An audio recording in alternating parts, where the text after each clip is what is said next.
If you're anything like me, you are probably obsessed with finding new little ways of improving upon your life just to make sure that you're a little bit more productive, energized, and healthy overall. I have found that I usually have to put in a little bit more work to feel more alive, to feel more sane and energized, and that's totally okay. So today I want to share with you 5 healthy habits that I have been cultivating that are immensely improving my life, and I think that these will help you as well. If we never someone's gotta change. Taking time off on Sundays has been a complete game changer for me. I just recently started it. I got this idea from Jifianu, who is a writer and a blogger. I'll put a link to her blog in the description box below.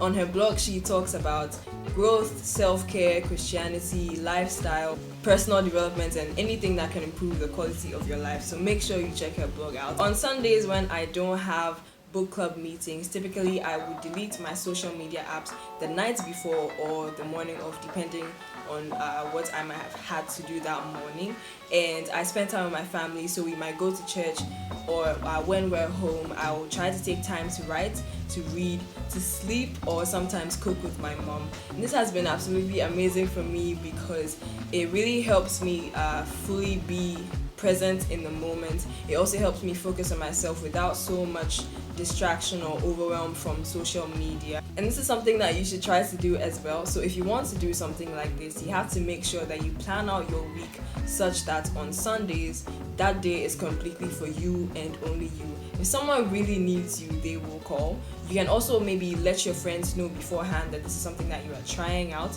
and so if they really need you, they should call. If you've been on this channel for some time, or if you've been following me, you wouldn't be surprised at all that this is one of the things that I would mention: exercise. Whenever I feel like I am stuck or I feel like I need to wake myself up, I look for a very good workout regime that's going to help me at that point in time. Currently, I'm doing a 30-day strength training challenge called Athena's Playbook. I'm going to put a link in the description box down below, and you can join me for this challenge. I usually post videos of me working out every day on my Instagram. Working out has always been a very great thing for me because it really enables me to regulate my mood, regulate my energy levels, and it keeps me alert for the most part of the day. In addition to that, it makes me really strong and also puts some structure to my day. So whenever I wake up in the morning and I exercise, I already feel like I have had a little success in the morning, and I can move on to do other things that I need to do during the day. It doesn't have to be anything elaborate or extreme. It could be something as simple as doing 20 jumping jacks every morning. Just add this to your routine and you'll be surprised how much of a positive effect it's going to have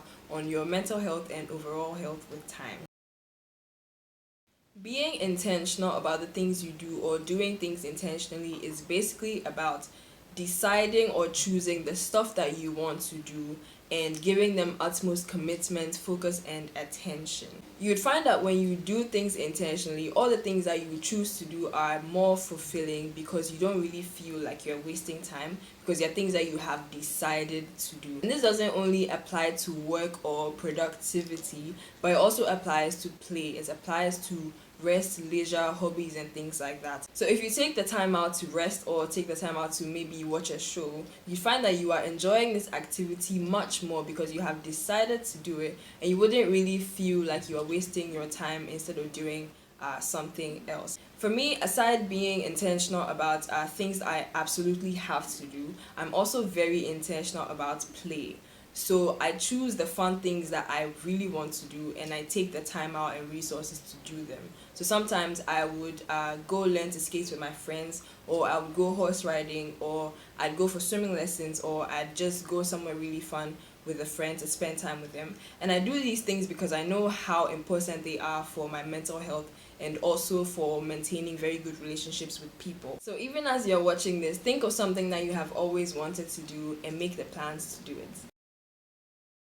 This point is really related to my previous point. Planning has really helped me because I wouldn't be able to do all of these things if I don't plan my days. So for me, I usually like to plan maybe with a calendar or notes every single thing that I want to do. So sometimes I might have a master list of activities that I want to do, and I try to arrange them by the day. So I try to balance maybe my hobbies or fun activities with work that I have to do. I'm still working on how to keep a great balance, but this has been very helpful for me.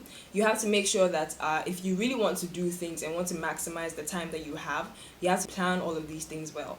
You can experiment with plan apps such as Notion. You can try your Google Calendar, or you can also go traditional by using a notepad or a journal. Planning helps you to be proactive rather than reactive, because you are able to create some loose structure to your days, so you know how each day is supposed to go. So in case anything comes up, all you have to do is just re-strategize or reschedule. If somebody comes and says, okay, let's go somewhere on Thursday, you can just easily go back to your calendar and check the things that you have to do. If you don't have any allowance on Thursday, you can say, okay, can we make this other day? It really helps you to organize your life really well, and this is something that if you don't do, you should try to do today.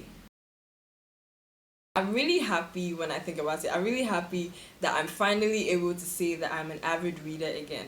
Remember how we used to read so many books when we were in primary school and JHS, and then as time went on, we just lost the habit. And it's mainly because I think it's related to the points I mentioned earlier about being intentional. Maybe before we didn't really have to put in so much effort because it's something that we were used to, but now that we have fallen out of the habits, we have to be intentional about creating the reading habits again. So for me, I decided to start a reading challenge this summer, and I got a couple of books by African authors. I got a couple of friends to join me, and what we do is that we have a schedule for each book, and then at the end of each book we have a Zoom meeting to discuss what we have learned from the book, and this has really helped me be very consistent with my reading. So this is something that you can try as well. If you have been looking for a sign to start reading, this is it. Okay everyone, thank you for staying through till the end. These are 5 habits that are improving upon my life. If there's anything that you found really interesting, do comment it down below and make sure that you start to cultivate such habits today. If there are any habits that you have recently cultivated that are really helping you out, make sure that you also leave those in the comment section down below so that we can all benefit, and I'll see you in the next one. Bye!